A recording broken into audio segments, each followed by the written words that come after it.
Hi there, welcome back. Thanks so much for staying tuned to Market Fatafat. You're watching ET now. On that note, let's bring in our second technical expert on the show today, and that's Osho Krishan, Senior Analyst, Technical and Derivative Research at Angel One. Osho, thanks so much and good afternoon, and thank you for joining us on the show today. Now, we'll come straight to you for your first stock of the day, and that's Aster DM. Now, this one has been a consistent performer, but it's been a rather steady mover. Last 6 months, 28 or so percent return is what the stock has given. What are the next levels you are spotting, and do you believe that this stock has more growth momentum going ahead? Very good afternoon. Firstly, thank you for having me at the show. Well, now coming to the technical perspective of Aster DM, then this counter has been outperforming the overall space of healthcare. So the technical chart expects that from here onwards, we have seen a shift in the higher end. So 420, 425 now is acting as a very strong support for this counter. And on the higher end, we have seen a resistance near the zone of 460. So that means the new range for this counter is approximately 420 to 460. And the time we see a breakthrough beyond the zone, there can be another 35 to 40 points of rally in the coming period. So overall, this counter has been resilient to the fall in the recent period in the overall market and is outperforming the whole space. So I expect that the momentum should continue in the short-term period. 460 is the immediate target, and the time it surpasses the zone of 460, then we can see approximately 495 to 500 point of targets in this counter. Okay, so 460 is the immediate upside that Osho is spotting for Aster DM. Let's move on, talk about another high flyer in today's trade, and that is ITI. Now, this stock is soaring with gains of more than 11.5% as we speak. Now, ITI with its consortium partner has emerged as the lowest bidder for the package number 15 of BharatNet Phase 3 project comprising Arunachal Pradesh, Nagaland and Manipur states with an order value of 1,537 crores. ITI also emerged as the L1, remember last week on 7th November for package number 8 in the state of Himachal Pradesh, for package number 9 in West Bengal and Andaman and Nicobar Islands with an order value of 3,022 crores. And now with this recent order, ITI has emerged as L1 for 3 packages 8, 9 and 15, taking the total order value to 4,559 crores. So today's order win is significant, but if you put it together with the ones it bagged last week, it makes up for an even more significant amount of 4,559 crore rupees coming in. Big amount coming in for ITI, positive news flow, and the stock continues to soar away in today's trade. All right, moving on from ITI to another counter that is buzzing away in trade, and that is SBI. Now, we did see SBI reported some results on Friday during market hours, but we now have brokerage notes that have come out on the counter.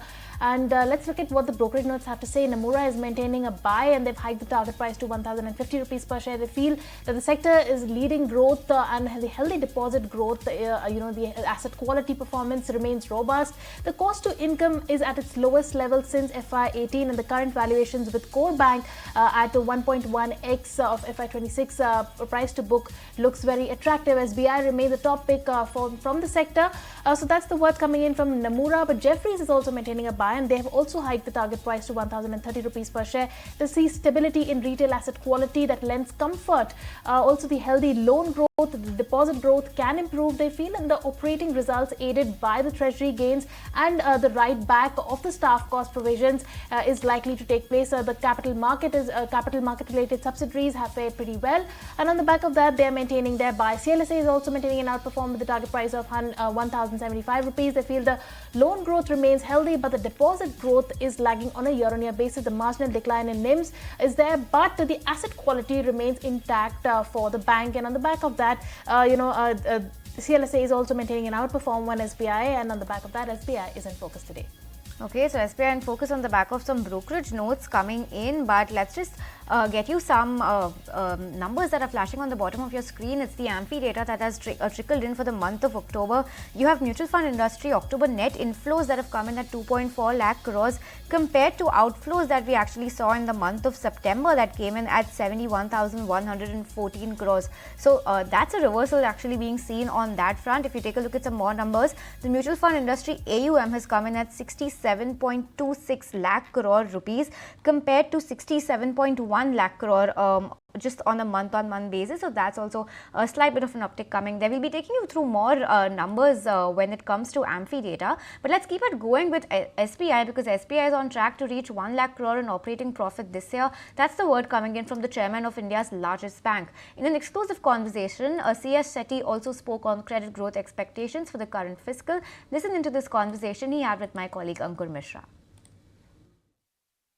Our medium-term goal is that whether we can become 1 trillion rupee net profit company in the country, the first company to do so.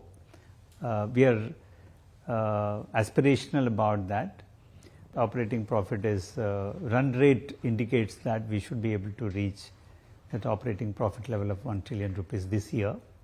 The macros are playing well, and credit growth is coming out across the segments, and our efforts to mobilize the deposits has paid dividend in Q2. We have registered good growth. So and we were able to contain the cost of deposits also, which means that we are probably heading towards 1 trillion rupee operating profit. Your credit growth is around 15%. It is towards the higher end of what you have projected earlier. But one of the things which caught my attention was your corporate loan book. What is happening here? Which are the sectors where this credit growth is happening? There are several sectors the growth is happening in terms of petrochemicals is one area which we have grown significantly.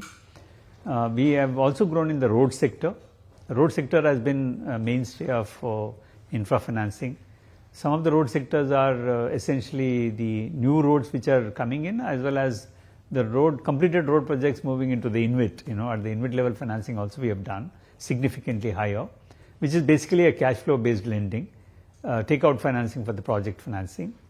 And we see a good number of projects coming in the solar space, I think renewable space, whether it is solar, wind or hybrid.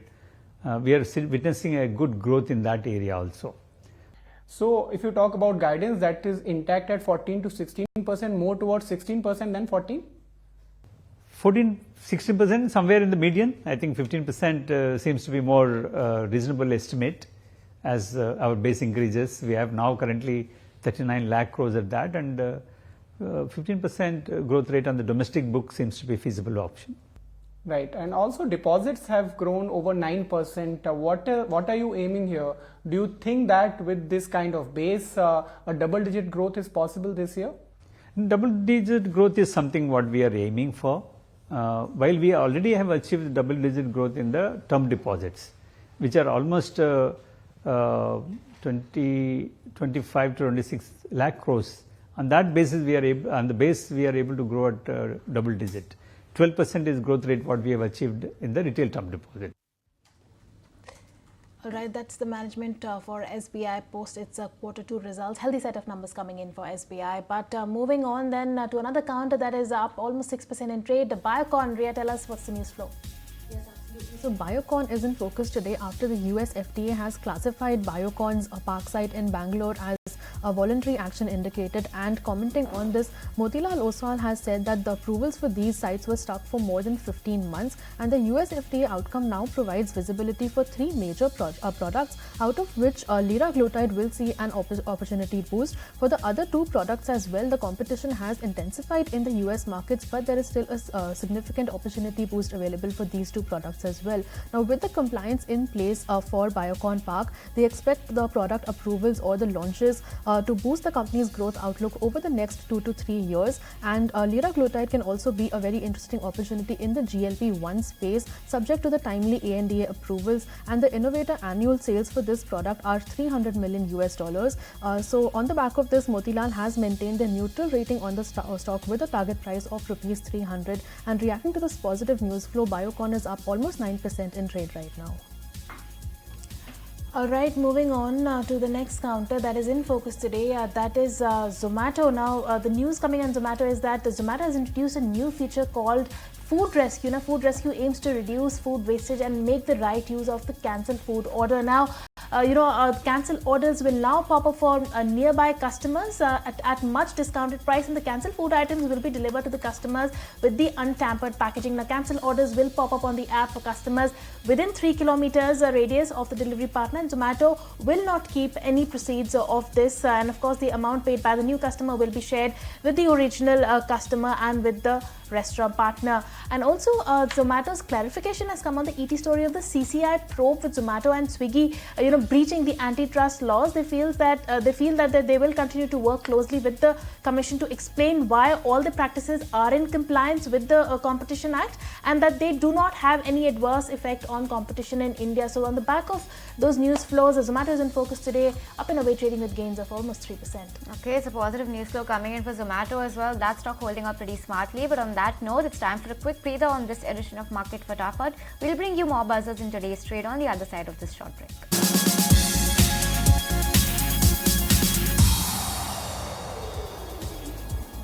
Hi there, welcome back to Market Fatafat. Let's keep it going with all the big buzzers in today's trade. And speaking of big buzzers, how can we not mention PFC in today's trade? Because that stock is soaring away with gains of more than 7% today. Osho, this is the stock that you have picked out on the charts. Now, brokerages are quite upbeat on this stock, but tell us, what's your view going in? Do you share their optimism when it comes to PFC going ahead? Because the likes of REC, PFC, these state financiers, they've seen quite the run-up coming in. So what's your view going ahead, and do you expect this intraday gain as well, the 7% move that we've seen, do you expect that gains like these could be more frequent for the stock going ahead?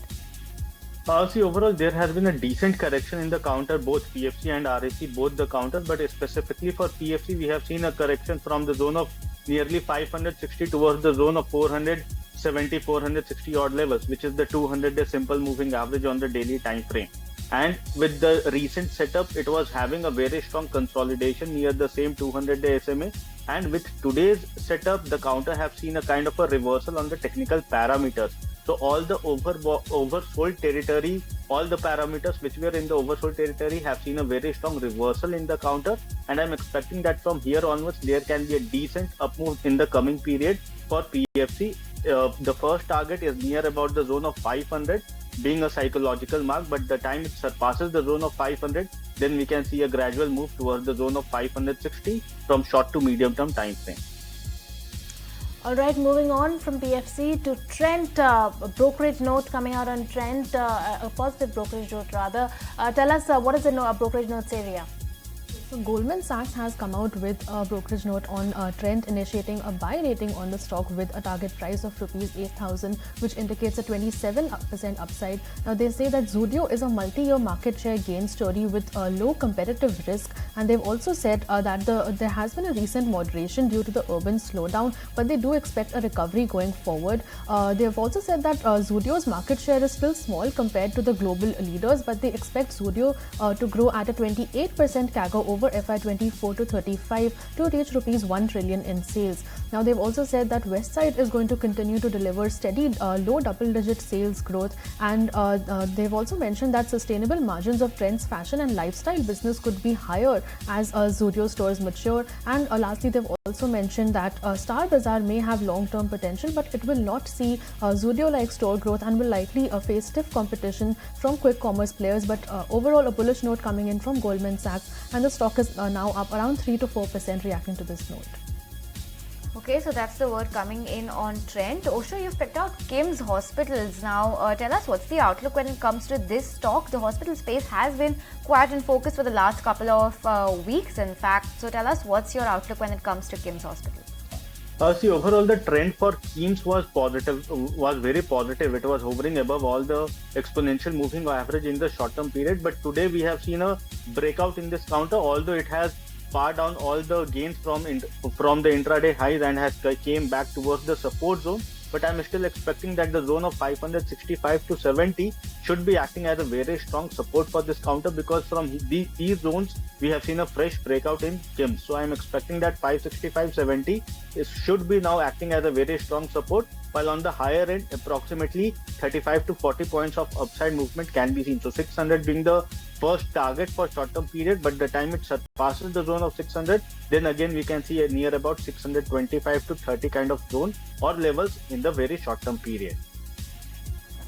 All right, moving on from Kim's to a counter that is in focus today, and that is Vipro on the back of a block deal. Now, Premji Invest, the private equity firm of billionaire Azim Premji, has bought 1.6% stake in Vipro for 4,757 crore rupees through an open market transaction.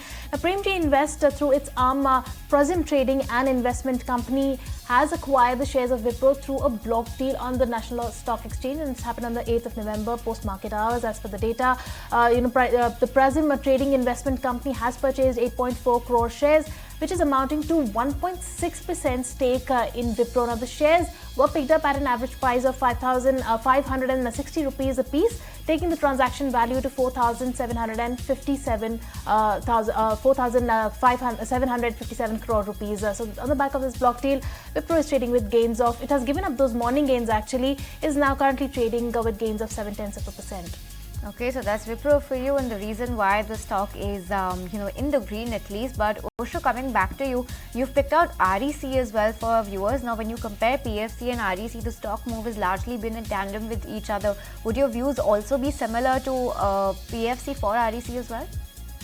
Yes, particularly both these counters move with the same tandem, and PFC have seen a very strong reversal in today's trading session. So I'm expecting the same kind of a move in REC. Although for the day there has not been very much significant kind of a trading volume in this counter, but overall this counter is again consolidating at the 200-day simple moving average on the daily time frame. So I'm expecting that in the coming period there can be a decent gradual move in REC Limited also. Immediately 545, 550 is the first and intermediate resistance that can be seen, but the time it surpasses the zone of 545, 50 kind of a zone, then we can see a gradual up move for a higher target of nearly 600, 610. Okay, so that's the view coming in on REC. Positive outlook coming on that front as well. But let's talk about a stock that's deeply under pressure, the biggest Nifty 50 loser on the street, and that is Asian Paints on the back of a weak set of Q2 numbers coming in. Revenue has fallen by 5.3% year over year. Net profit is also down a whopping 42.5% year on year. EBITDA has seen a fall of roughly 28%. EBITDA margins have also come in at 15.4% compared to 20.2%, which is a fall of 480 bips on a year-on-year basis. The company has also logged in an exceptional loss of 180 crores this time, owing to impairment of goodwill and forex losses. Now, some highlights from the numbers: the volumes declined by 0.5%, weak consumer sentiment, heavy rains, and floodings in part of the country impacted quarterly consumption. The revenue was affected by price cuts taken last year, the shift in mix, and increased discounts as well. Price hikes taken in Q2 will start benefiting from the second half of FY25 is what the management believes. If you take a look at the segmental performance, the international business sales in Q2 fell by 0.7% due to macroeconomic issues and currency devaluation in Ethiopia, Egypt as well as Bangladesh. So all in all, across the board, it's a miss coming in on our expectations. You also have the management conference call happening at 5 p.m. today, where Amit Singhal, MD and CEO of the company, will be taking helm of the call. So it's going to be an interesting one to listen to take note of what the outlook is going ahead amid the increase in competition as well as other macroeconomic factors affecting the company. All right, moving on then, after of course Asian Paints that is down and out in trade, let's go ahead and coming to you, Osho, then Polycab is the name that you've picked out for us. Tell us what are you seeing on the charts for this one. For the last 1 month, this one has been in a consolidation mode. Tell us, is it time for a reversal now? See, overall, we have seen a very decent correction in Polycab from the highs of approximately 7,500 towards near about 6,300 kind of a zone, which historically have provided very strong cushioning to this counter. So in the last 1 to 2 trading weeks, again the same thing has been seen in this counter. Again, it has reverted from the zone of 6,300 and is now hovering near the zone of 6,700, 6,750 kind of a zone. So I expect that from here onwards, looking at the historical data, this counter looks very promising and it has the potential to retouch the zone of 72 to 7,400 in the coming period. So for short-term investors point of view, one should try to gauge the momentum in Polycab in the coming period, and we can see a decent up move for short-term period. Okay, so that's the word coming in on Polycab India. That's Osho's take coming in. Ria, you've picked out Aarti Industries. Tell us why this stock is in focus. Yes, so Aarti Industries is in focus today on the back of a very weak earnings reported by the company in Q2 of FY25. Now we've seen the revenue decline by around 12% sequentially, a big decline on the net profit front as well, down around 62% on a sequential basis, coming in at 52 crores versus 137 crores in Q1. Now, although there was an exceptional loss of rupees 2 crores in this quarter, if you look at the EBITDA, that has also declined by over 35%, and on the margin side as well, we've seen a contraction of more than 434 basis points, coming in at 12.1% in this quarter versus 16.4% in the previous quarter. So overall, the performance has been impacted by a sharp dip in the margins of a key product called monomethyl aniline, or MMA, amidst a high channel inventory, and the overall margins of the company have also come under pressure due to new capacities that have come up in China. And going forward, the management commentary does remain quite positive. They are targeting an EBITDA in the range of rupees 1800 to 2200 crores in the next 3 years. But reacting to these negative earnings, the stock is down more than 17% in the past 3 sessions, hitting a new 52-week low today. And today the stock is down more than 8%. All right, with that, we have come to an end of the show. Ria, Osho, thank you so much for joining us, and of course Aditya, who had joined us in the first segment. But with that, we are completely out of time on this edition of Market Fatafat. Snehi and I will take your leave. Thank you so much for tuning in. Don't go anywhere, because Closing Trades is coming up next.